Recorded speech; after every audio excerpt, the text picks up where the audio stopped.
Jesús vino a salvar a lo peor de este mundo. Amén, mis hermanos. Él vino a salvar políticos corruptos, ladrones, prostitutas, borrachos, drogadictos. Él vino a salvar lo peor de lo peor.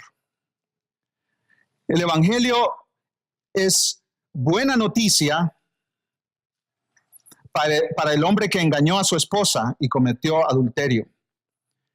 El Evangelio es buena noticia para el hombre que robó a su empresa. El Evangelio son buenas noticias para la joven que abortó y la madre que siente culpa por su irresponsabilidad en su rol como mamá. El Evangelio son buenas noticias para el alcohólico. Jesús vino a salvar lo peor de lo peor. Amén, mis hermanos. Él tiene poder para salvar lo peor de lo peor. La persona que está más lejos, Dios la puede rescatar. El hijo más rebelde, Dios lo puede rescatar. Pero ahí no termina la gracia de Dios. Ahí no se detiene la obra salvadora de Cristo Jesús. Jesús vino a salvar también a los que se creen justos. Jesús vino a salvar a personas moralmente intachables.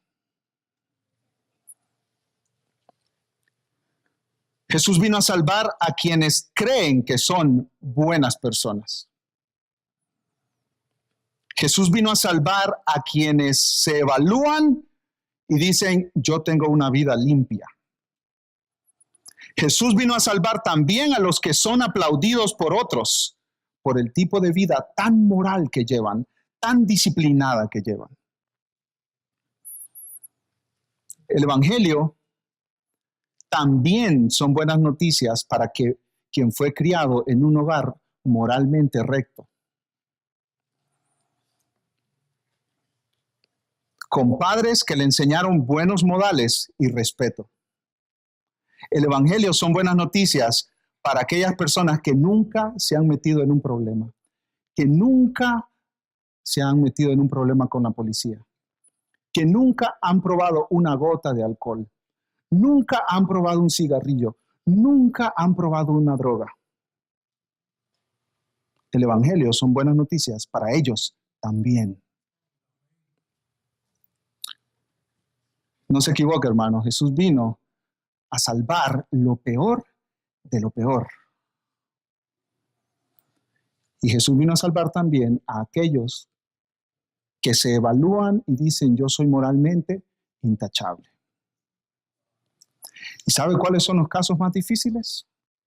Los casos más difíciles no son las prostitutas, ni los corruptos, ni los traficantes. Los casos más difíciles son las personas que creen que son buenas. Esos son los casos más difíciles. Pero hay buenas noticias para esos casos difíciles. Las buenas noticias es que Cristo Jesús vino a salvarles también a ellos. Este sermón lo he titulado, mis hermanos, Buenas noticias para quienes piensan que son buenas personas. Buenas noticias para quienes piensan que son buenas personas. Y hay tres buenas noticias en este pasaje, en Marcos 10. La primera buena noticia es que Jesús conoce tu corazón. Más de lo que tú conoces tu corazón, Jesús conoce tu corazón. La segunda buena noticia es que Dios salva a pecadores. Y la tercera buena noticia es que Jesús promete riqueza eterna. Vamos a ir, hermanos, a través de este intercambio entre Jesús y este joven rico, y entre Jesús y sus discípulos también. La primera buena noticia para quienes piensan que son personas buenas es que Jesús conoce tu corazón. Mira el versículo 17 conmigo, mis hermanos. Marcos 10, 17. ¿Están conmigo, mis amados hermanos? Al salir él, Jesús, para seguir su camino, vino uno corriendo e hincando la rodilla delante de él, le preguntó, Maestro bueno, ¿qué haré para heredar la vida eterna? Marcos no nos dice inmediatamente quién es este hombre, pero por los detalles de la historia y por la narración de Mateo y la narración de Lucas, nosotros sabemos que este hombre era joven,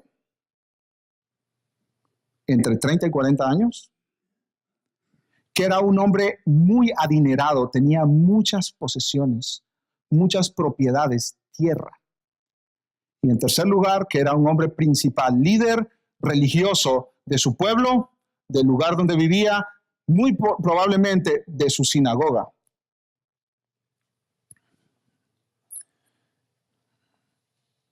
Este es un joven que lo tiene todo. ¿Qué le falta a este muchacho? Juventud, energía, tal vez una familia muy bonita, muy honesta. O si estaba soltero, muy buenos prospectos. Era codiciado por todas las chicas, ¿verdad? Solteras del pueblo. Wow, era líder, tenía dinero, tenía posesiones, pero algo le faltaba. El rompecabezas no estaba completo. Algo le faltaba. Había un agujero ahí en el corazón de este hombre que no estaba lleno. Algo le faltaba. No solo era rico, no solo era joven, sino que era religioso también. Llevaba una vida moralmente muy recta delante de los ojos de los demás. Algo le faltaba. Y es que al corazón del hombre sin Cristo siempre algo le falta. Siempre existe esa pregunta ahí, ¿qué falta? ¿Qué más? Yo me acuerdo en los años 90, yo era seguidor, fan de Michael Jordan. Yo creo que todos aquí éramos fan de Michael Jordan, con los famosos Toros de Chicago, ¿no es cierto? Yo tenía un póster de él en mi cuarto, yo tenía una camisa de Michael Jordan que me llegaba hasta las rodillas. Yo no jugaba básquetbol, nunca había jugado básquetbol en mi vida, pero me encantaba. Michael Jordan, los Chicago Bulls. En un pueblo al sur de Honduras, Michael Jordan tenía un fan. 6 títulos de la NBA, 5 premios de MVP, mejor jugador de la temporada, 10 títulos por obtener el puntaje más alto, 14 apariciones en el Juego de las Estrellas y millones de fans, de seguidores.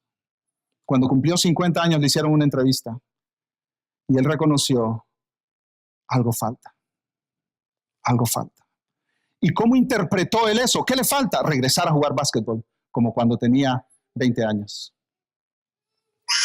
El problema es que hay un vacío en el corazón que no se llena con el básquetbol, ni con la fama, ni con el dinero, ni con el poder. Algo falta. Algo falta. Muchas personas en este mundo que han logrado llegar a lo más alto que tú te puedes imaginar, sin Cristo, tienen ese vacío en su corazón. Algo falta. Algo falta. Han llegado a lo más alto en sus carreras universitarias, en sus carreras. Algo falta. Han llegado a lo más alto en sus finanzas. Algo falta.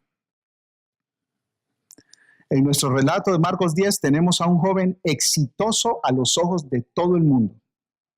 Tenía lo que todos querían tener: juventud, fuerza, moralmente religioso, dinero y poder, autoridad. ¿Qué más le podía pedir este joven a la vida? Pero algo le faltaba, algo le faltaba. Tal vez tú ves personas exitosas y tú dices, wow, ellos sí lo tienen todo. Pero Dios, que conoce los corazones, se mete al fondo del corazón de cada uno de nosotros. Y Él sabe que algo falta. Y Jesús sabía que algo faltaba en el corazón de este joven. Porque tú lo puedes tener todo en esta vida, pero si no tienes a Cristo, no tienes nada. Lamento decepcionarte. Y algunos de ustedes han venido aquí Y si se evalúan honestamente, se dan cuenta de que han estado buscando algo en su vida que nada lo satisface. Ni todo el sexo del mundo, ni todo el alcohol del mundo, ni todo el poder, ni todo el trabajo del mundo puede satisfacer eso. Ni todos los hijos bien portados, ni todos los buenos matrimonios, no hay nada. Por eso, cuando tú tienes la casa de tus sueños, después de un año disfrutándola, tú dices, ¿qué más hay? Por eso cuando tú consigues el trabajo de tus sueños y la posición de tus sueños en tu trabajo, después de eso tú dices, ¿y qué más hay?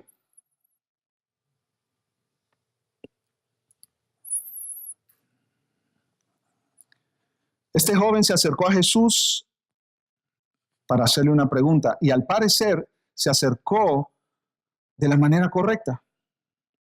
Se acercó corriendo. Los judíos en el primer siglo no corrían. ¿Por qué? Era vergonzoso correr. Porque al correr se le levantaban los vestidos y se le miraban las piernas. Eso era deshonroso para un judío. Un hombre decente no corría. Un hombre decente no corría. Pero este hombre está en una situación de incertidumbre, incluso de desesperación, que llegó corriendo. Un acto de necesito hablar con Jesús. Es que no quiero que nadie le quite su atención. Yo quiero llegar y platicar con él y de inmediato necesito hacerle esta pregunta. Pero no solo llegó corriendo, sino que hincó la rodilla delante de él. Un acto de respeto, de reconocimiento.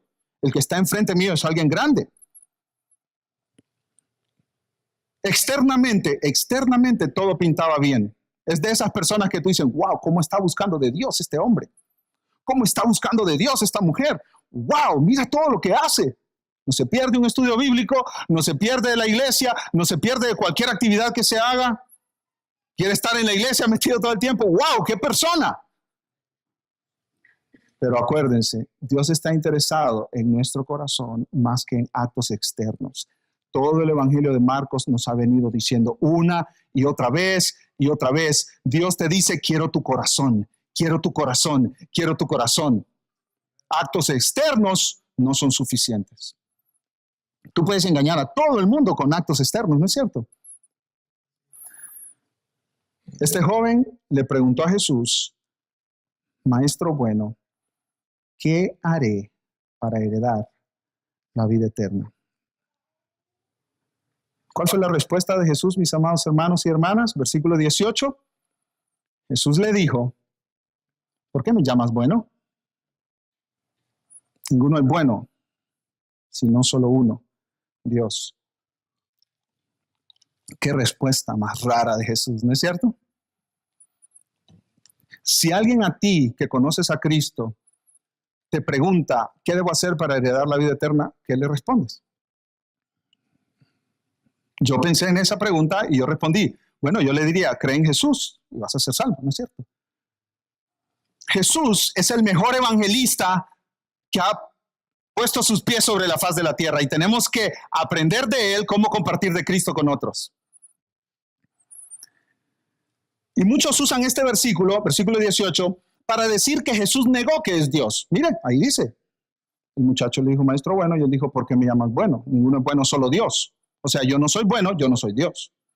Pero Jesús no está hablando de eso ni por cerca. Jesús está haciendo ver al joven lo equivocado que está. Había un problema con este joven. Este joven no entendía el concepto de ser bueno. Este joven no conocía a Dios. Y este joven no entendía quién es Jesús. El joven tenía un concepto relativo de la palabra bueno. Jesús es bueno, bueno comparado con quién? Bueno comparado con toda la gente, ¿no es cierto? Mira aquellos criminales, Jesús no es un criminal.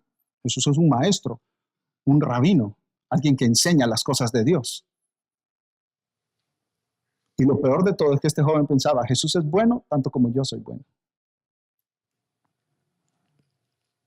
Y Jesús le está mostrando a este joven lo equivocado que está.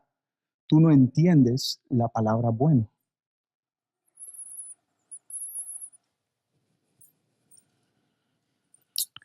En su opinión, en la opinión de este joven, Jesús estaba junto con él en la categoría de bueno. Él no entiende quién es Dios, no comprende la santidad de Dios, no entiende la gravedad del pecado. No sabe este joven con quién está hablando. ¿Con quién está hablando este joven? Este joven está hablando con Dios encarnado. Este joven está hablando con Dios hecho hombre. Jesús le dijo, ¿por qué me llamas bueno? Ninguno es bueno, sino solo uno, Dios. Jesús está desbaratando el sistema de salvación por ser bueno. Ese es el sistema automático de nuestros corazones. Es un sistema que lleva a la condenación. Este joven creía en la salvación por ser bueno, por ser buena persona. Ese es el sistema de salvación de la mayoría de personas. Un sistema de salvación por ser bueno. La mayoría de los que no son salvos piensan que Dios un día sumará sus obras buenas y las pondrá en un lado de una balanza y sus obras malas y las pondrá al otro lado de la balanza y a ver cuál pesa más. Entonces vendrá el veredicto del juez. Si hiciste más cosas buenas, pues entonces entras a la presencia de Dios. Si hiciste más cosas malas, pues lo siento, tienes que ser condenado. Ese es un entendimiento errado de quién es Dios, de quién es Jesús y de qué es el pecado. El pecado no es solo, un error. El pecado es una rebelión contra un Dios santo, santo, santo.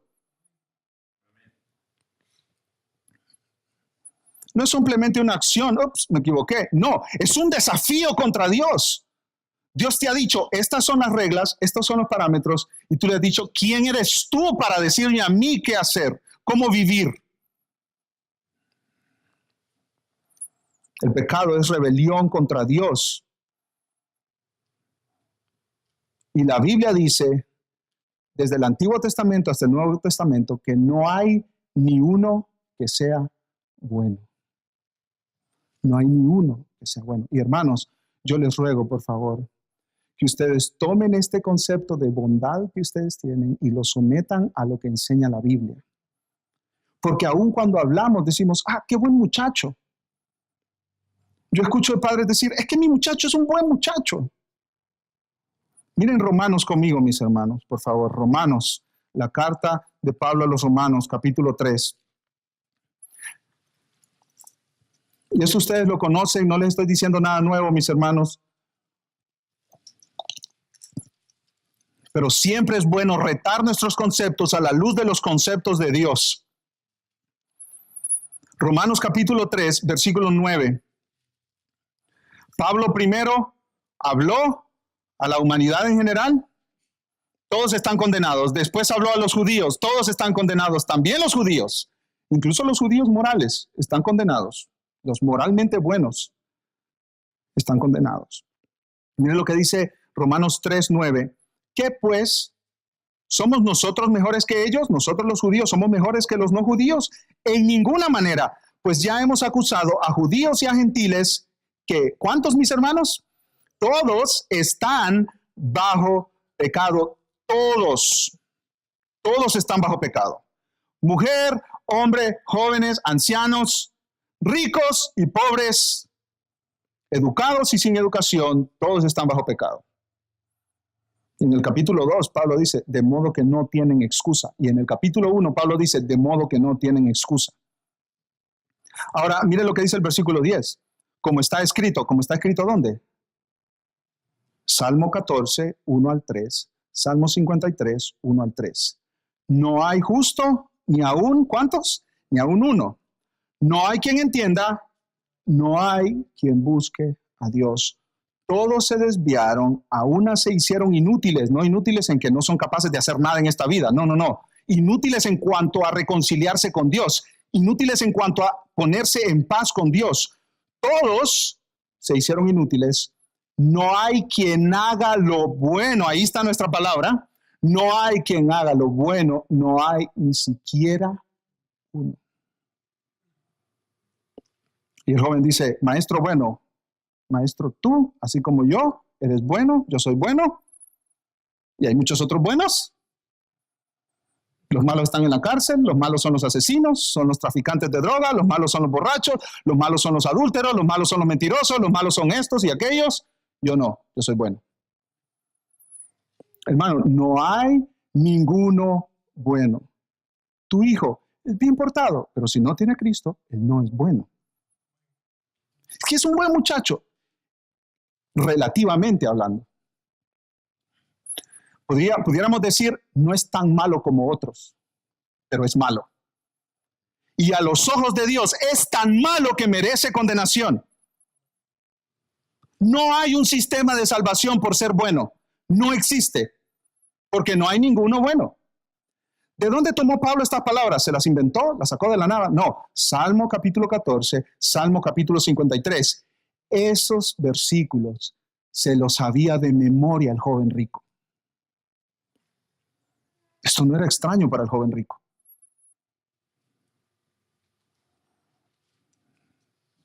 No hay ninguno bueno. No hay ni siquiera uno. Este hombre tal vez tenía éxito en su vida, muchas cosas materiales, fama, poder y autoridad, pero le faltaba lo más importante: conocer a Dios correctamente. Ver su pecado como rebelión contra su Creador y ver a Cristo como su Salvador. Es que tú lo puedes tener todo en la vida, pero si no conoces a Dios correctamente, estás perdido y vas camino a la condenación. Muchas personas, mis hermanos, y muchas personas que van a la iglesia tienen conceptos equivocados de quién es Dios. Y por eso se evalúan a sí mismos como buenos. Yo soy buena persona. Tal vez no eres tan malo como otros, pero eres malo. Has pecado. Y eso te deja bajo condenación. El joven le preguntó a Jesús, ¿qué haré para heredar la vida eterna? ¿Y cuál fue la respuesta de Jesús? Versículo 19, regresemos a Marcos, mis hermanos. Marcos 10, 19. Jesús le dijo, los mandamientos sabes. No adulteres, no mates, no hurtes, no digas falso testimonio, no defraudes, honra a tu padre y a tu madre. Nosotros conocemos esos 10 mandamientos, Éxodo capítulo 20. También se repiten en el libro de Deuteronomio. Son los 10 mandamientos. Estos son la segunda parte. Los 10 mandamientos los podemos dividir en dos partes. La primera parte en cuanto a tu relación con Dios y la segunda parte en cuanto a tu relación con otros. Jesús les menciona la segunda parte de la ley, que tiene que ver con los mandamientos hacia otras personas. Jesús está haciendo una prueba en el entendimiento de este joven. ¿Qué concepto tienes del pecado? ¿Qué concepto tienes de la ley de Dios? Versículo 20, ¿cómo respondió el muchacho? Le dijo, maestro, todo esto lo he guardado desde mi juventud. Cuando Jesús le dice, no mates, no adulteres, como que el joven dijo, ya la hice, ya lo tengo. Esto es mío, la salvación. Desde mi juventud, ¿desde qué edad? A los 13 años, un joven judío pasaba por una ceremonia que se llama Bar Mitzvah. Eso quiere decir que en esa ceremonia ese joven decía, yo me hago responsable por cumplir la ley.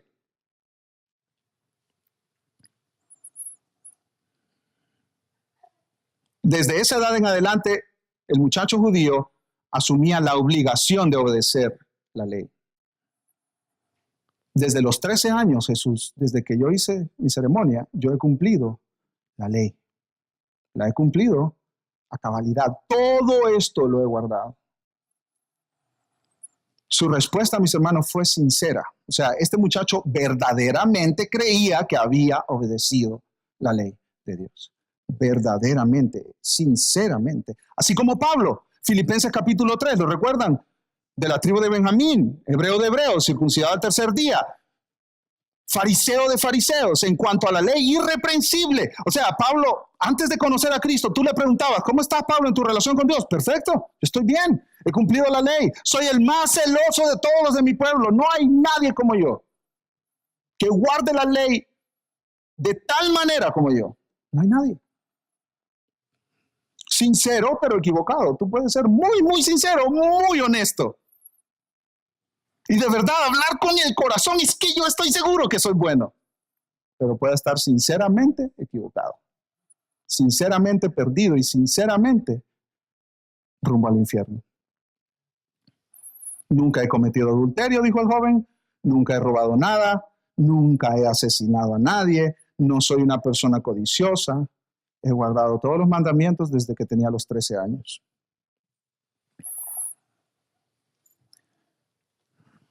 El pastor R.C. Sproul dice que él le hizo esta pregunta a muchas personas. Si tú murieras esta noche y te presentaras delante de Dios, ¿conocen esa pregunta? Si tú murieras esta noche y te presentaras delante de Dios y Él te dijera, ¿por qué yo debería dejarte entrar al cielo? ¿Qué le responderías?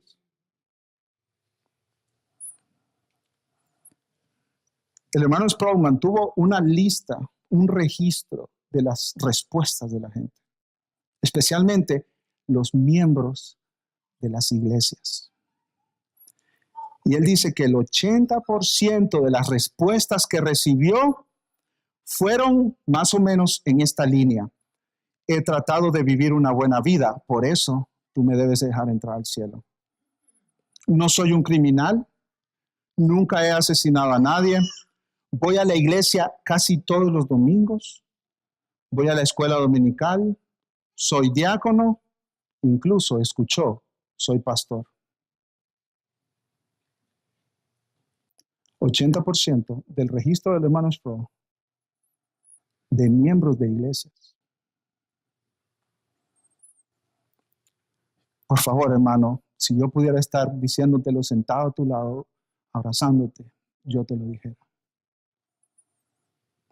Por favor, no creas que eres una buena persona y por ser una buena persona, Dios ya te aceptó. No te engañes. No te engañes. No digas, yo no soy tan malo como otros. No te engañes.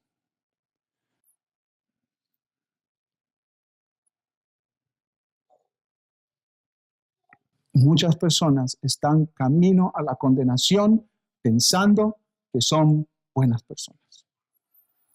Y si yo les puedo compartir mi testimonio, si me permiten compartirles mi testimonio, yo estaba dentro de ese grupo de personas. Crecí en la iglesia, mi papá es pastor. Y yo pensaba que era bueno. Hasta que Dios tuvo misericordia de mí, me abrió mis ojos y yo entendí que estaba lejos de Dios, pero que Dios quería que yo me acercara a Él. No te engañes, por favor. Padres, no críes hijos moralmente buenos, porque eso no les va a servir para estar en paz con Dios. Enséñales su pecaminosidad y tráelos a Cristo, tráelos a la cruz, porque solo en Jesús hay salvación. No hay salvación en buenas obras, no hay salvación en ser gente buena, no hay salvación ahí, porque no hay nadie que sea bueno. Si tú crees que eres una buena persona, Cristo no tiene nada que ofrecerte, nada.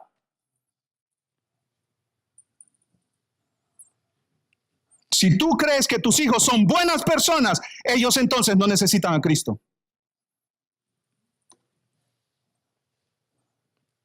Pero aquí vienen las buenas noticias. Miren el versículo 21 conmigo. Entonces Jesús, mirándole, le amó. Jesús ama a los impíos, drogadictos, prostitutas, cobradores de impuestos, corruptos políticos, adúlteros, abortistas. Y también Él ama a quienes se creen buenos. Él también ama a los que toda su vida se han portado bien. Jesús ama a los que tienen un récord intachable. Jesús ama a quienes nunca han tenido problema con la policía y que tienen sus vidas y sus casas ordenadas y pulcras. Jesús ama a quienes son buenos vecinos y buenos padres y creen que por eso van a obtener salvación. Él ama a quienes nunca han cometido adulterio, a quienes nunca se han emborrachado.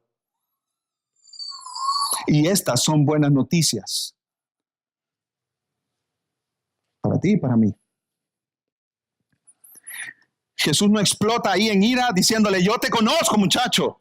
Yo conozco ese corazón perverso que tú tienes, cómo tú deseas a las mujeres. Dice que no has cometido adulterio, pero tal vez físicamente, pero en tu corazón has adulterado. Jesús no le dice eso.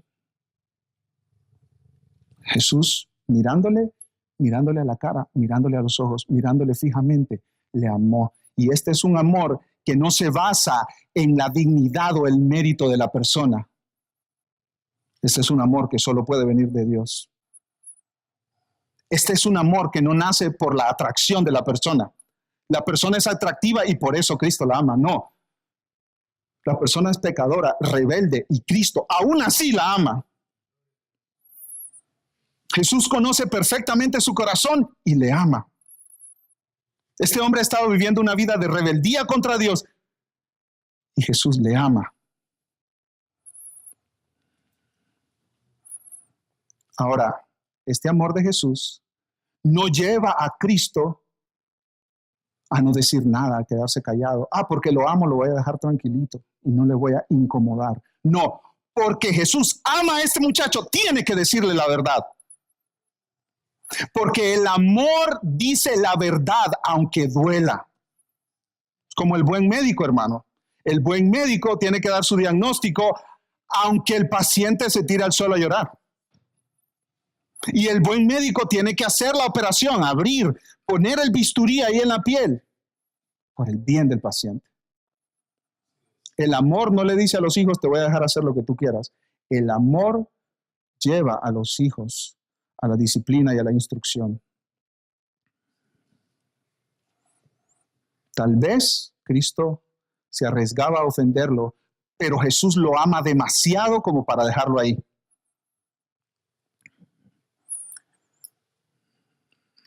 Versículo 21, entonces Jesús mirándole, le amó y le dijo, una cosa te falta. Una cosa te falta. Y aquí vienen 3 imperativos, 3 mandatos, 3 órdenes. Anda, mira, date la vuelta, vete directito a tu casa. Vende todo lo que tienes y dalo a los pobres.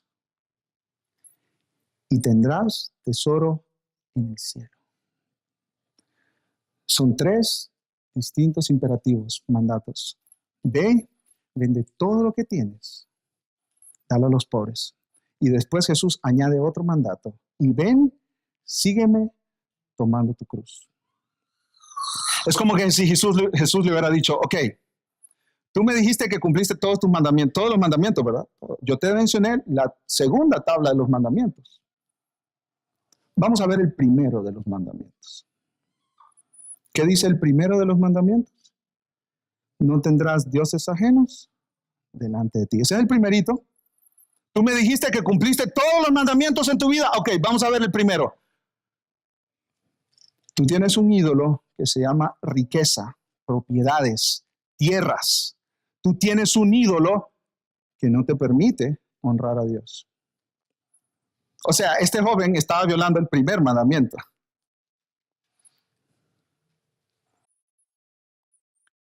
Jesús le está diciendo a este joven, Dios no puede tener rival en tu vida. Tú no puedes dedicarte a Dios y a otra cosa con la misma intensidad. Escucha bien esto, hermano, hermana, por favor. Pon todo tu corazón a lo que te voy a decir. Si tú no tienes a Dios como el primer lugar de tu vida, tú no tienes a Dios. Si tú no tienes a Dios como el primer lugar de tu vida, tú no tienes a Dios. Y esta no es una salvación por dar. Jesús no está predicando aquí una salvación por filantropía, por dar generosamente. Jesús no está predicando una salvación por hacerte pobre, tampoco. Jesús está yendo al punto del corazón de este joven donde estaba el problema, su corazón idólatra, donde habían otras cosas más importantes que Dios. Jesús conoce perfectamente el corazón de este joven y lo ama demasiado como para dejarlo que se pierda en su autojusticia. Jesús se pone, escúcheme hermano, entre este joven y el infierno, casi rogándole, no vayas al infierno, no sigas por ese camino de la autojusticia, detente ahí. Ven y sígueme, yo soy tu único salvador. Jesús hace lo que todos debemos hacer cuando compartimos el evangelio.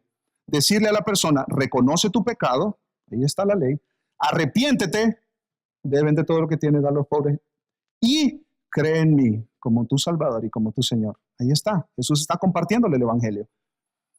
Este joven llegó y le dijo, ¿qué haré para heredar la vida eterna? Y Jesús no le dijo, escucha esto, Jesús no le dijo, repite esta oración conmigo. No le digas nunca eso a alguien. Repite esta oración conmigo y te garantizo que después de repetirla tú serás salvo. No le digas nunca eso a alguien. Jesús tampoco le dijo, mira, invita a Jesús a tu corazón. Invítame a tu corazón. Eso tampoco, no tiene sentido. No está en la Biblia tampoco. ¿Cómo es salva una persona? Cuando reconoce su pecado, se arrepiente de su pecado y confía en Jesús como su Salvador. No hay otro camino. Versículo 22. ¿Cuál fue la respuesta del joven? Pero él, afligido por esta palabra, se fue triste porque tenía muchas riquezas, muchas posesiones. Dice un comentarista que este es el versículo más triste de la Biblia. Este es el versículo más triste de la Biblia. Está este joven ahí, enfrente de la joya de gran precio, que vale la pena dejarlo todo para quedarse con él, enfrente de la perla de gran precio. Está ahí enfrente del tesoro más grande que jamás este joven tendrá delante de sus ojos. Y él decide darle la espalda a Cristo y seguir viviendo en su autojusticia. La palabra triste es muy gráfica. Es la imagen de nubes de tormenta que oscurecen el cielo. Inmediatamente este muchacho se oscureció su rostro. Es demasiado. Yo no puedo dejar todo lo que yo tengo para seguir a Cristo. No lo puedo dejar todo. No lo puedo dejar todo. Dice un comentarista que este hombre está horrorizado, devastado por esto que Jesús le acaba de decir. Pocos están dispuestos a deshacerse de lo que les brinde seguridad en esta vida para seguir a Cristo bajo el gobierno de Dios. Tal vez tú viniste hoy aquí y tú estás exactamente como ese joven, confiando en tu justicia, confiando en tus buenas obras, confiando en que eres una buena persona. Yo te digo, hay buenas noticias para ti. Jesús conoce tu corazón y así como Jesús reveló a este joven su corazón, así Jesús te lo está revelando a ti también. Pero las buenas noticias no se quedan ahí. Hay más buenas noticias. En primer lugar, Jesús conoce tu corazón. En segundo lugar, Dios salva pecadores. Dios salva pecadores. Miren conmigo en el versículo 23, mis hermanos. Entonces Jesús, mirando alrededor, dijo a sus discípulos, tal vez este joven todavía estaba por ahí cerca. Ya había dado la espalda, ya iba de camino para su casa. Jesús, mirando alrededor, dijo a sus discípulos, cuán difícilmente entrarán en el reino de Dios los que tienen riquezas. Versículo 24. Los discípulos se asombraron de sus palabras, pero Jesús respondiendo volvió a decirles, hijos, cuán difícil les es entrar en el reino de Dios a los que confían en las riquezas. ¿Cuál es el punto de Jesús aquí? ¿Qué está diciendo? ¿Que las riquezas están distrayendo a este muchacho y que está amando más las riquezas que a Dios? Sí, pero en primer lugar, principalmente lo que Jesús está diciendo es lo siguiente. En la cultura judía del tiempo de Jesús, las personas que tenían mucho dinero iban primero en la fila, en la entrada al reino de los cielos. ¿Por qué? Porque tenían plata para comprar los mejores sacrificios para darlos en el templo. Tenían plata para dar a los pobres. Y los judíos entendían que la salvación se ganaba a través de las obras. Entre más plata tenía, más bendición de Dios y más garantizada tenías tu salvación. Por eso los discípulos responden sorprendidos, están en shock, se asombraron de sus palabras. Y mire lo que dice el versículo 25, mis hermanos. Más fácil es pasar un camello por el ojo de una aguja que entrar un rico en el reino de Dios. ¿Por qué? ¿Porque es rico? No, porque confía en sus riquezas para comprar la salvación. Ese es el problema. El problema no es la riqueza. Y hermanos, considerado a los ojos de la Biblia, todos nosotros somos ricos. Si tú tienes un teléfono inteligente, tú eres rico. ¿Qué es ser rico a los ojos de la Biblia? Tener más de lo que tú necesitas para vivir. Si tienes más que comida, ropa y un techo sobre tu cabeza, tú debes considerarte rico. No piensas que Jesús está hablando aquí de Bill Gates y que está hablando de aquí de aquella gente poderosa. No. Jesús está hablando de ti, Jesús está hablando de mí. Nosotros somos ricos. El rico piensa que todo lo puede comprar con su dinero y con dinero lo resuelve todo. Y los judíos ricos pensaban que con dinero resolvían el tema de la salvación. Sacrificios en el templo, aquí hay, cómprelo. Vaya por el mejor becerro, sin defecto, el más gordito así, y lo vamos a ir a sacrificar. ¿Hay más necesidad? ¿Hay pobres sin dinero? Bueno, hay que darles. Y así yo compro mi entrada al cielo. Y Jesús dice, es más fácil pasar un camello por el ojo de una aguja. En los persas, y eso lo explica el pastor MacArthur, los persas tenían un dicho para referirse a las cosas imposibles. Es más fácil pasar un elefante por el ojo de una aguja que esa cosa suceda. ¿Por qué Jesús cambió al camello? Porque el camello era el animal más grande en Palestina en ese tiempo. El camello, toda la gente conocía el camello. Es más fácil pasar un animal de estos enorme por el ojo de una aguja. ¿Qué quiere decir Jesús? Eso es imposible. Es imposible que una persona rica se salve. Versículo 26, ellos se asombraban aún más, diciendo entre sí, ¿quién pues podrá ser salvo? Y esta pregunta nos explica aquí el tema, mis hermanos, del problema de los ricos. Si los ricos van primero en la fila entrando al reino de Dios porque tienen más para financiar sus buenas obras, si los ricos van primero y ellos no pueden entrar porque es imposible entrar para ellos, y los que siguen después.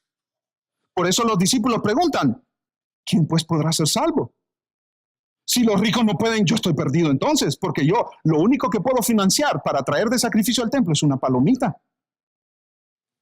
Lo único que puedo financiar para dar a los pobres, limosna, son unas moneditas al año. Si los ricos que van en principio de la línea no pueden entrar, tienen la puerta cerrada porque Dios se las ha cerrado, y todos los que siguen detrás, ¿quién podrá ser salvo entonces? Y Jesús vuelve a darnos buenas noticias. Versículo 27. Entonces Jesús, mirándolos, fijando sus ojos en ellos, dijo, para los hombres es imposible salvarse. Mas para Dios no, porque todas las cosas son posibles para Dios. Este no es un versículo de autoayuda. No te confundas, no interpretes mal la Biblia, por favor. Este no es un versículo de autoayuda. Para Dios todo es posible. Entonces yo puedo hacer todo lo que quiero. Mentira, no es cierto. Tú no puedes hacer todo lo que quieres. Tienes limitaciones, hermano, tienes limitaciones. Limitaciones de personalidad, carácter, esfuerzo, talentos, energía, edad. Hay limitaciones, todos tenemos limitaciones. Y hay personas que dicen, yo todo lo puedo en Cristo que me fortalece y no hay nada imposible para Dios y voy a hacer lo que yo me proponga. No es cierto, hermano. Es bueno que tú quieras salir adelante, pero no tomes versículos de la Biblia para tomarlos como versículos de autoayuda. Aquí Jesús está hablando de la salvación. Es imposible para alguien salvarse. Es Dios el que salva personas. Es Dios el que salva pecadores. Es Dios el que toma una persona que está confiando en su justicia, le muestra su pecado y lo trae a Cristo. La salvación, dijo Jonás, al fondo del mar, en el vientre del gran pez, la salvación es de Jehová. La salvación es del Señor. Dios salva, mi hermano, mi hermana.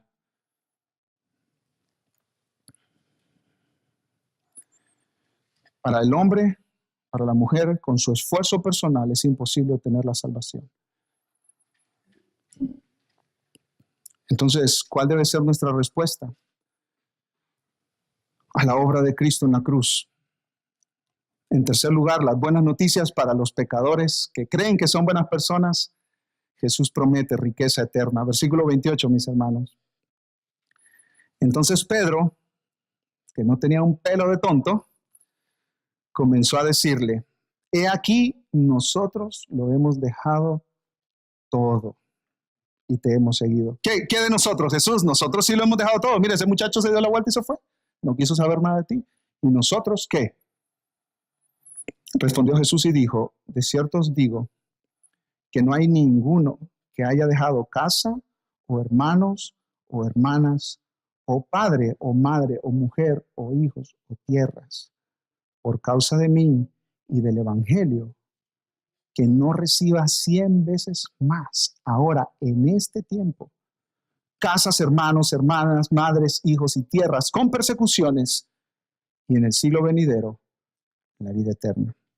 El Evangelio de Mateo añade un segundo escalón en este nivel en este proceso de recompensas. Vas a recibir, dice Mateo, en esta vida, en el reino milenial de Cristo, cuando Él venga a reinar aquí a la tierra y por toda la eternidad. Y Jesús está diciendo, seguir a Cristo vale la pena. Vale la pena dejar todo y seguir a Cristo. Vale la pena dejar tu sentido de autojusticia y seguir a Cristo. Hay una recompensa eterna para quienes reconocen su pecado, se humillan ante Dios y dicen, Dios, yo no tengo nada que ofrecerte, sálvame. Y dice Cristo que el que viene a mí, no le echo fuera. Versículo 31, la economía de Dios es totalmente diferente a los conceptos humanos. Pero muchos primeros serán postreros y los postreros primeros. Quienes piensan que van adelante en la fila de entrada al reino, se van a quedar atrás. Porque las riquezas no compran salvación y una vida moralmente justa no compra salvación.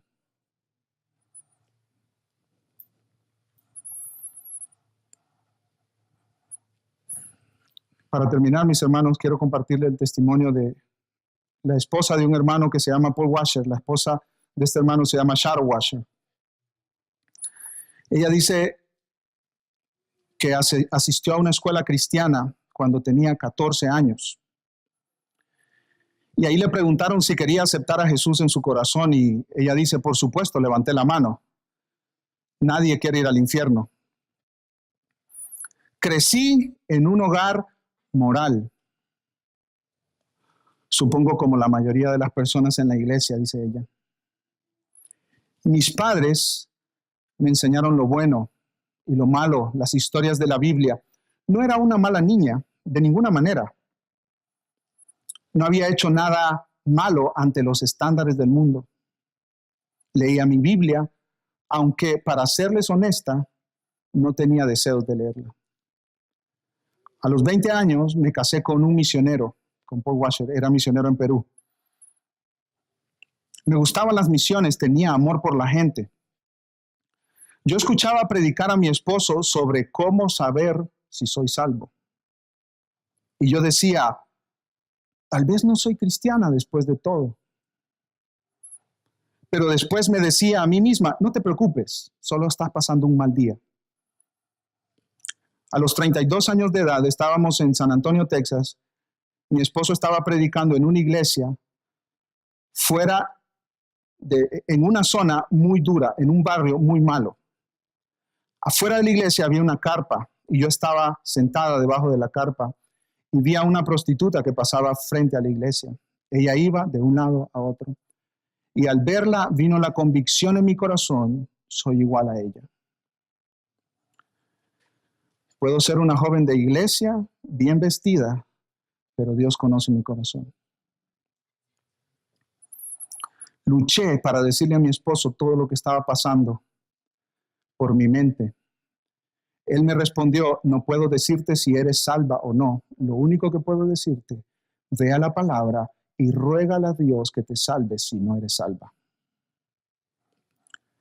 Llegamos a casa esa noche y solo me senté allí a leer Primera de Juan. Empecé a ir verso tras verso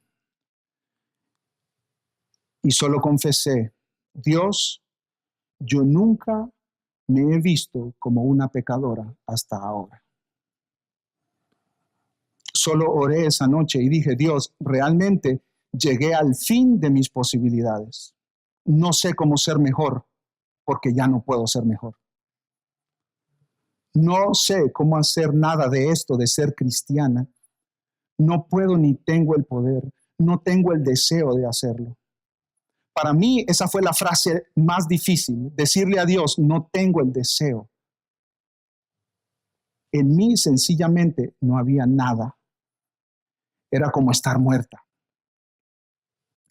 Y esa noche clamé a Dios y le dije, Dios, sálvame.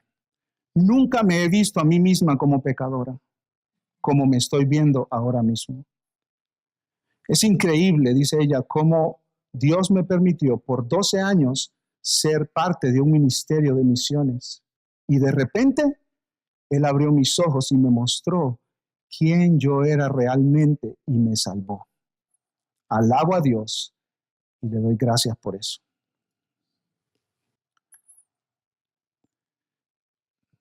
Hermanos, hermanas, no hay salvación por ser buena persona. No hay. Yo quiero hablar a los muchachos que están aquí, a los jóvenes. Ustedes están creciendo en hogares moralmente buenos y justos. También necesitan a Cristo. Solo Cristo salva. Charles Spurgeon dijo, mi evidencia de que soy salvo no radica en el hecho de que predico o hago esto o aquello. Toda mi esperanza está en esto, que Jesucristo vino a salvar pecadores, yo soy pecador, confío en Él, Él vino a salvarme y yo soy salvo. ¿Dónde está tu esperanza? ¿En qué estás descansando para ser salvo? Vamos a orar. Padre, te bendecimos, Señor, y te adoramos a ti. Porque tú hablas en tu palabra con toda claridad.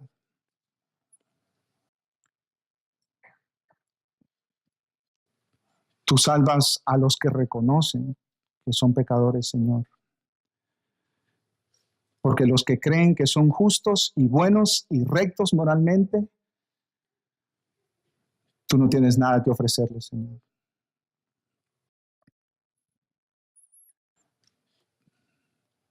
Te queremos suplicar, Señor, que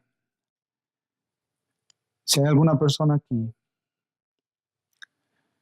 que ha creído durante años que sus buenas obras, venir a la iglesia, dar ofrenda, su bautismo, ser miembro de una iglesia, les salva, Padre, ábrele sus ojos para que mire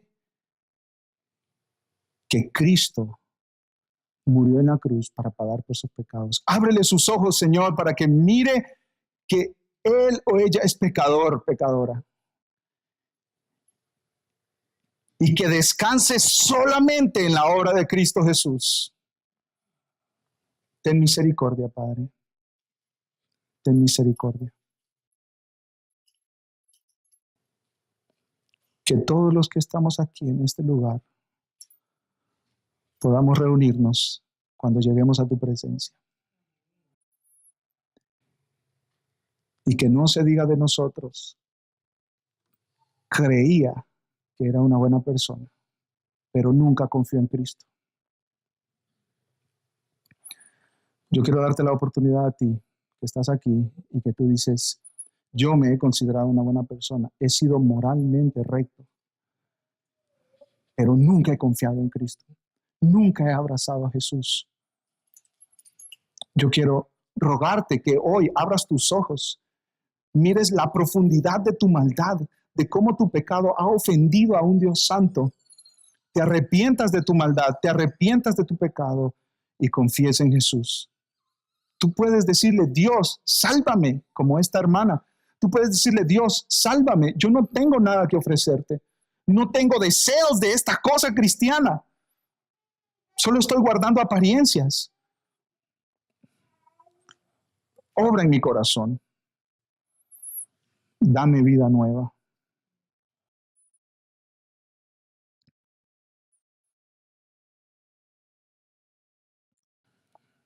Si tú has estado descansando en tu justicia, reconoce tu pecado hoy y corre a Cristo Jesús. Corre a Cristo Jesús.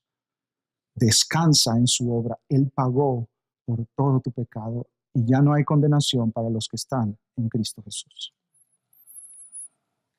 Si necesitas alguien con quien platicar, acércate conmigo o con un cristiano maduro que te pueda guiar más exactamente en cómo seguir a Cristo.